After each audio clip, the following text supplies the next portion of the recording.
Good afternoon.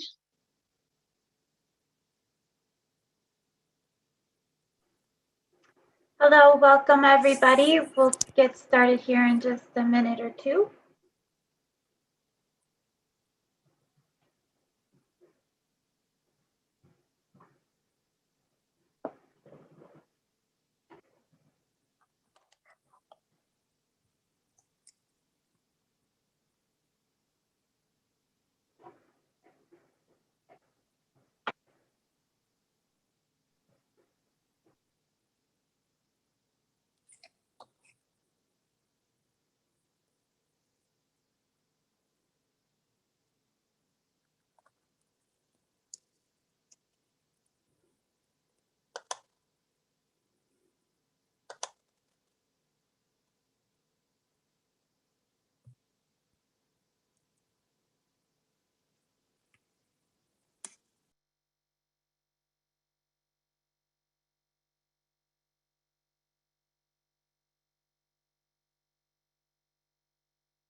Raina, did you hear me? This meeting was not set up with translation, so there's no way I can enable translation.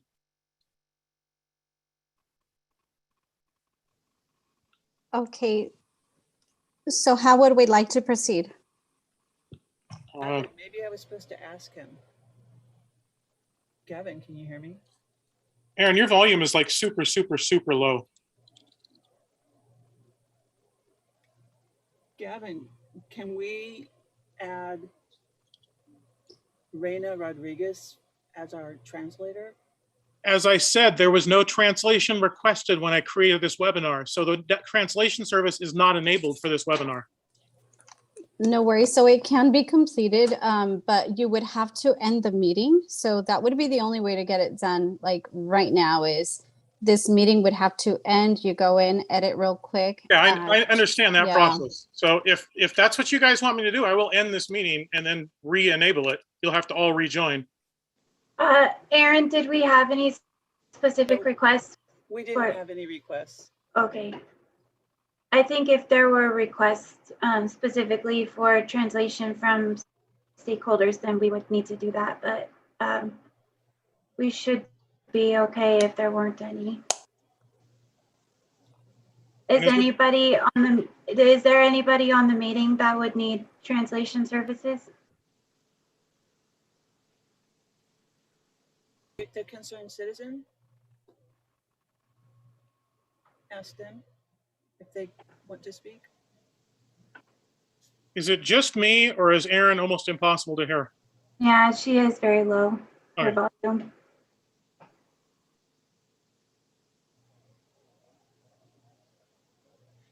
Can I ask you, was I low when I spoke earlier? Yes. Maybe try to disconnect your headset and reconnect it. It may not be all the way in.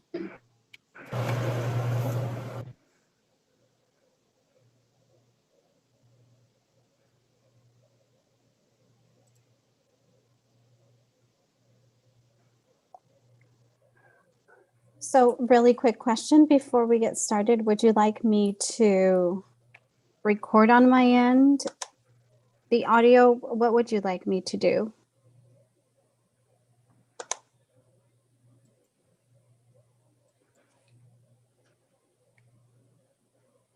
That's going to be up to the presenters. I'm already recording it, and I'm also streaming it on YouTube, so video and audio will be available.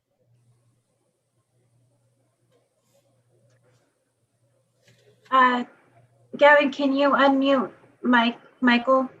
He just raised his hand.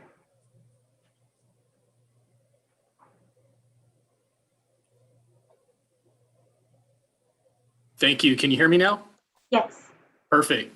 So looks like we've had some issues with enabling the translation capabilities with the Zoom platform. So I guess we should just ask maybe before and after the meeting if anybody needs translation services. I mean, worst case scenario, we can we can hold the meeting again, specifically for those individuals who may need to receive this information. But I think we should proceed. If we try to restart the meeting, we're going to lose any participants, and I don't have any visibility to the number of participants at this point.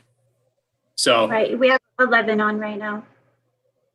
okay, so I would recommend that we just proceed.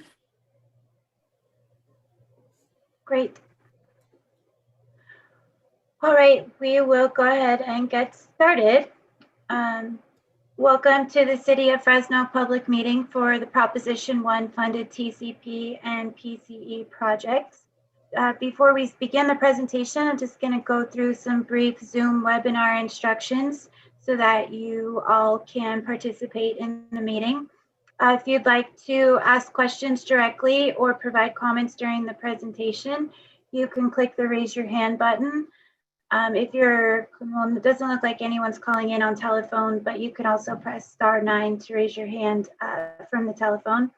And then once you've raised your hand, Gavin, our host, will give you the ability to unmute yourself so that you can ask your question.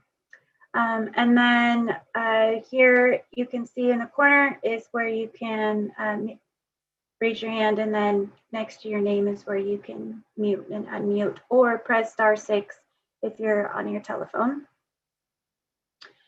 If you have any questions, I don't think the Q&A chat box is actually on this one, but we do have a chat box. We'll just go straight to that one. So if you have any questions that you'd like to ask to the speaker privately or to all of the panelists, here you can select who you want to address your question to. And then you can type in your comment or question, and then I will be monitoring that. And my name is Trilby Barton. I'm with Provo and Pritchard Consulting Group. Probably should have started with that. So just type in your comment or question into the text box and hit enter. And then the host and the speaker panelists will be able to see those questions, and then we will address those during the meeting and with discussion. And at the end of the meeting, we'll also be having a question and answer session. So if you want to wait till the end to ask questions, you can, but if you also want to ask questions during the meeting, please feel free. So with that, I will turn it over to Kevin Berryhill, who will begin the presentation. All right, good afternoon. I'd like to thank everybody for taking the time out of your day to learn a little more about these two City of Fresno drinking water projects. One last housekeeping item. The state requests that we include this disclosure in our presentation. So funding for this project has been provided in full or in part through a grant agreement with the State Water Resources Control Board using funding from Proposition 1. Contents of this document do not necessarily reflect the views and policies of the foregoing, nor does mention of trade names or commercial products constitute an endorsement or recommendation for use. So with that, let's get into the presentation. Next slide. All right, my name is Kevin Berryhill. I'm a principal engineer with Provost and Pritchard Consulting Group. Joining me with Provost and Pritchard is my associate and vice president, Keith Mortensen. Keith will be presenting on the perchlor ethylene portion of the project, and I'll be covering primarily the trichloropropane portion. Also joining us from the City of Fresno, we have Michael Carbajal, the Director of Public Utilities, Brock Buki, the Assistant Director of Public Utilities, and Glenn Knapp, a Supervising Professional Engineer. So as mentioned, these projects are proposition-funded projects. Back in 2014, California voters approved Proposition 1, that, among other things, provided some funding for cleanup of groundwater contamination that serves as a source of drinking water. And the city, in order to take advantage of that, applied for several of those grants so that we can move forward with some important city projects without impacting ratepayers. And we'll be talking about two of those projects. The first is the 123 trichloropropane mitigation feasibility study. We use the acronym TCP frequently when we're talking about trichloropropane. And the second is a perchlor ethylene groundwater cleanup project. And we use PCE to refer to perchlor ethylene.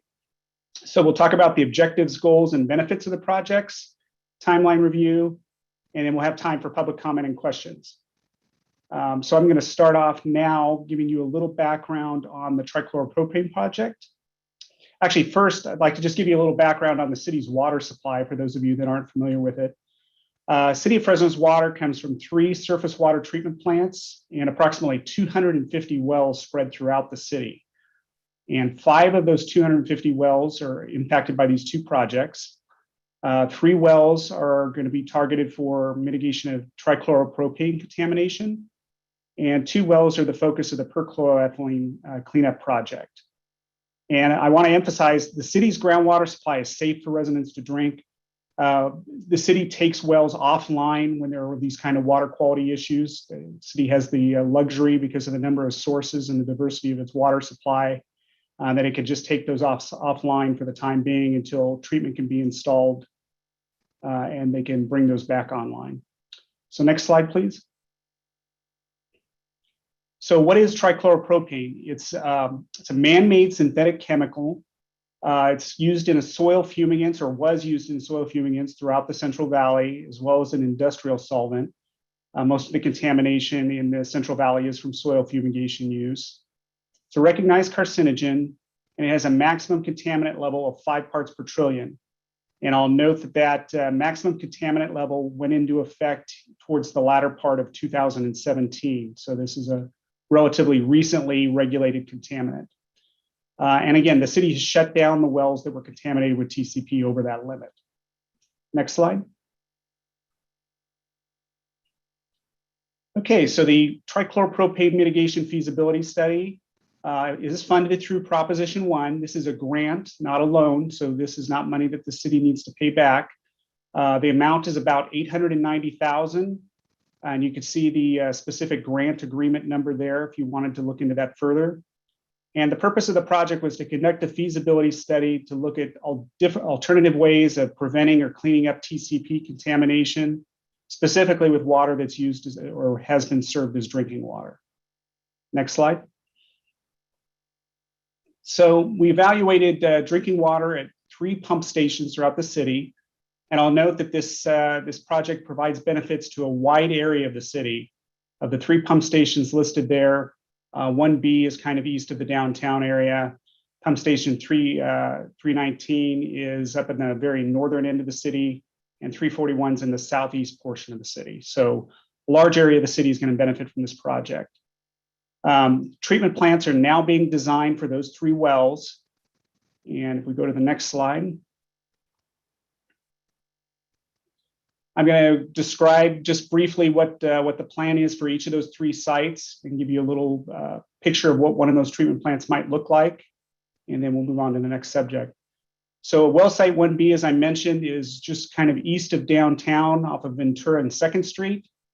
You can see this is an existing well site. This is not a new facility. We'll be adding 4 treatment vessels kind of to the northeast corner of the site there. And then as I'll describe in a couple slides, we'll be keeping with the city's standard practice, which is to recess those vessels below grade to avoid any kind of aesthetic nuisance to neighbors. Landscaping around the perimeter, again, to kind of hide any aesthetic impacts. I will say that this equipment doesn't generate any noise, and you would hardly know it's there. Next slide. Pump station 319 off of North Somerville Drive. Similarly, 4 vessels will need to be installed in a recessed pit. You can see where those are proposed to be located on that site for those of you that are familiar with the area. Next slide.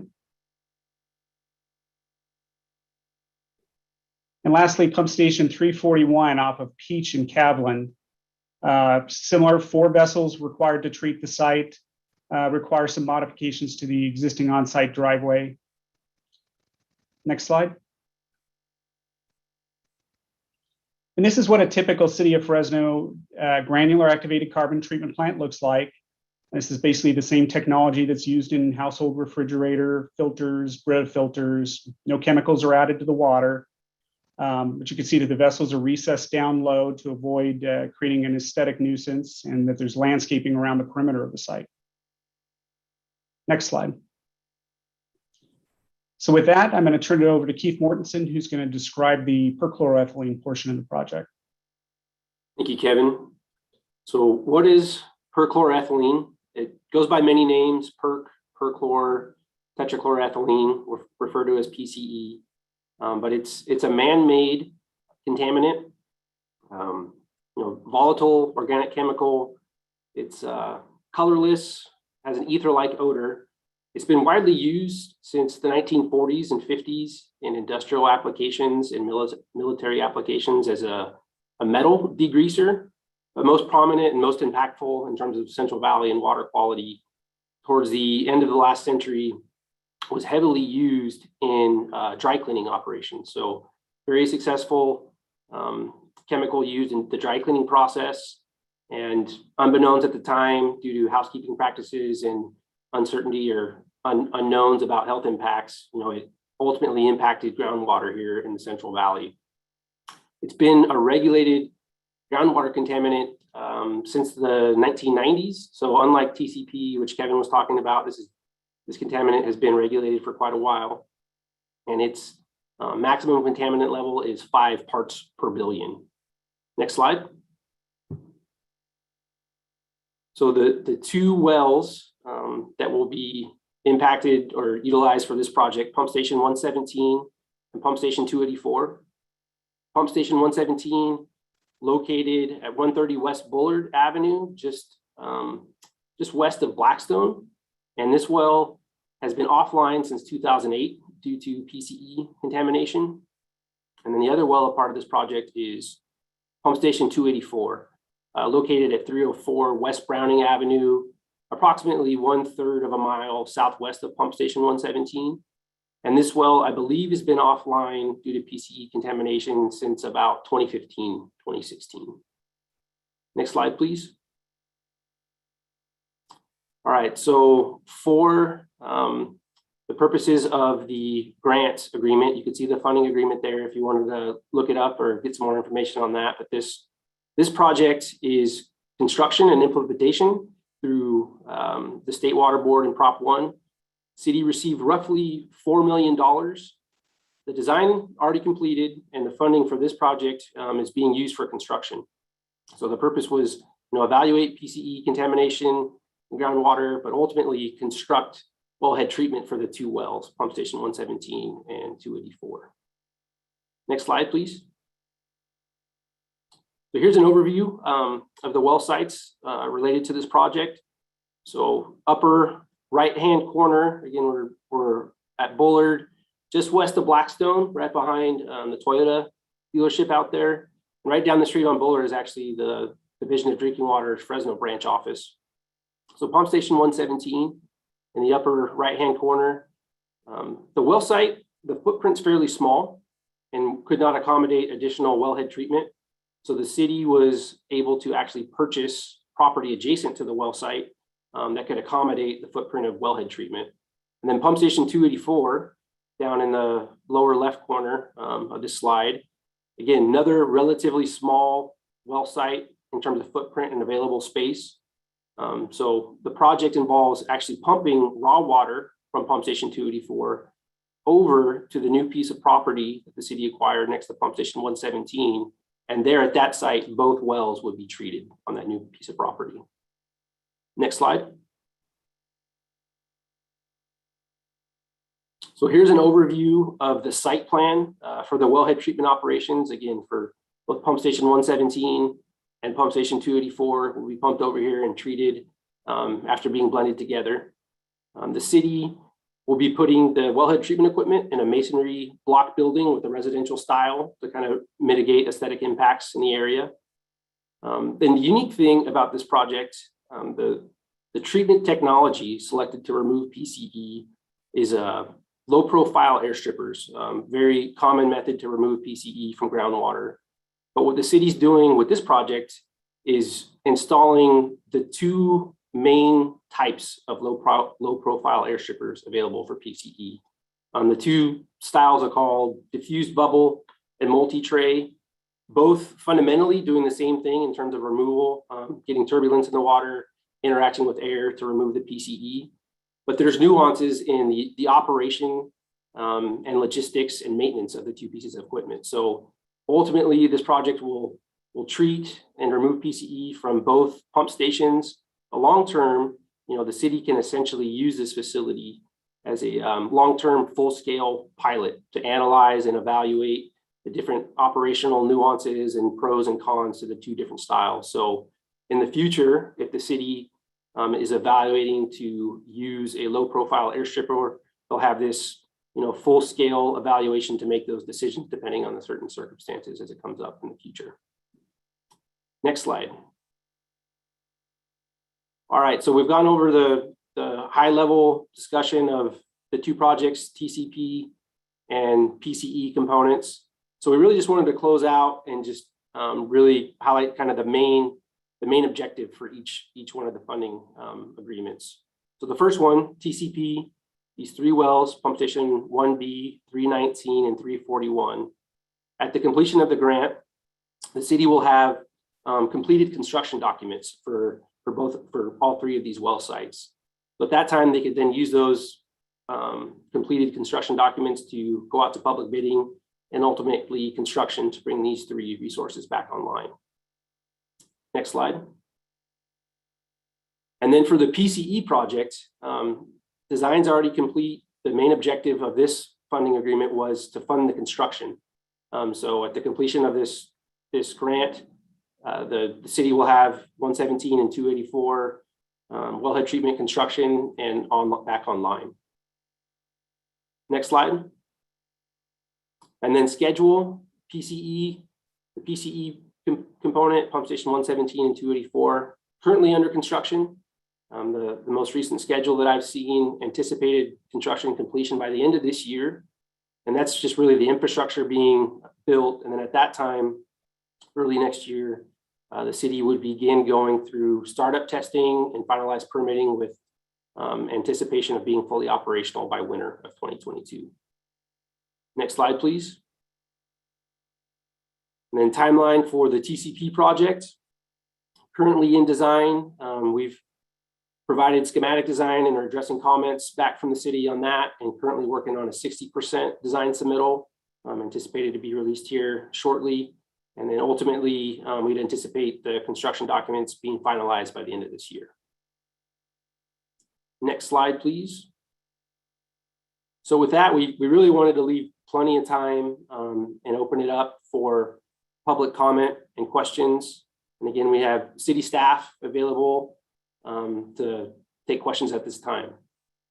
So with that, are there any public comment or questions?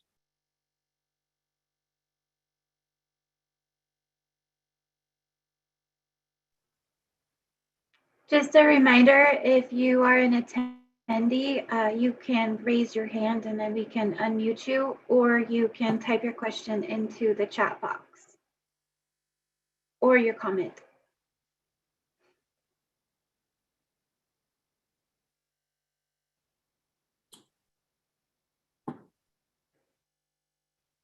Sometimes it takes that first question to get things rolling. And actually, I just went ahead and gave everybody the ability to talk. So you just need to unmute yourself. Any public comment or questions at this time?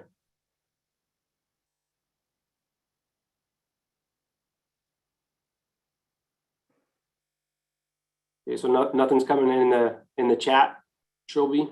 Nope, I don't see anything in there. Okay. Well, if there's no public comment or questions, there is a link here to the city's website for up-to-date information as the 2 projects progress along the timeline. So I guess with that, if there's nothing else from the city or the rest of the panel, I'd like to thank everybody for their time, and we go ahead and close it out. And thank you all for attending.